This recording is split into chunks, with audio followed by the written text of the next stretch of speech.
I'm going to show you how to make parchment. I've got two identical sheets here. Alright, so I'm going to go down here. As you can see, I've got black and white. I'm going to go to Filter, Render, Clouds. Okay, Filter, Render, Difference Clouds. Now, the more you use difference clouds, the more wrinkly your paper is going to look. Alright, so let's do it one more time. Alright, good.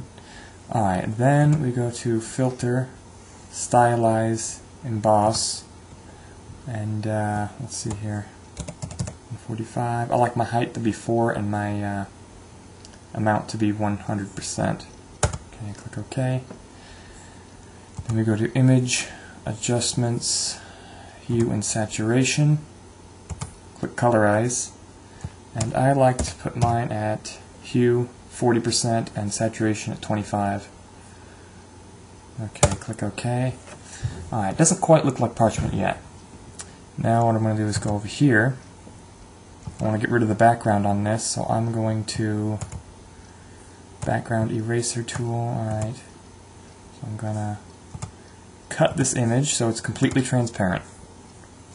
Alright, then what I want to do is I'm going to make a selection. I'm not selecting the entire image. There's a tiny border all the way around that I'm not selecting.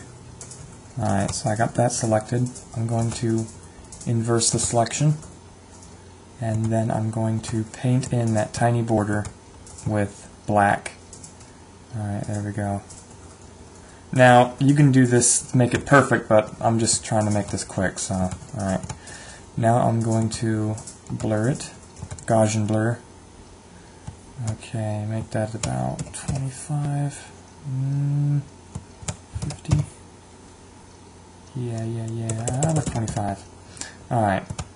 Now, as you can see, since it's transparent, only the blurred black is going to show up. And it won't be solid either since the background's transparent. So I'm going to select all, copy this, and then I'm going to paste it on here. Alright, let's go to layers. Now we want to merge the layers. Merge visible. Now if you want, you could also use the burn tool. I like using that. Make it a little bit bigger. And you can make it look like have an old look to it, but I don't want to do that right now. Alright. Now I'm just going to go to Image Adjustments, Shadows and Highlights. Oof, there you go. Parchment. Completed. Now this looks like a new parchment. And as you can see, the black is still there. You can make it smaller if you want. You can make it a single pixel in diameter to make it do this effect. Alright, so let's put some burn in there and see what happens. Make it look kind of old looking. There we go.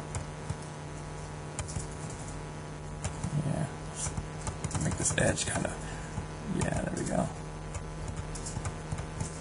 Now, if you're not quite liking the way it looks, the hue or the saturation, you can put some old look in there. Alright, we can go to Image, Adjustments, go to Brightness and Contrast, and you can kind of play with these two levels. I like playing with these levels.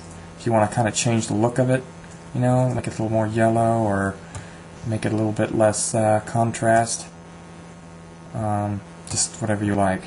So anyways, that's it, parchment.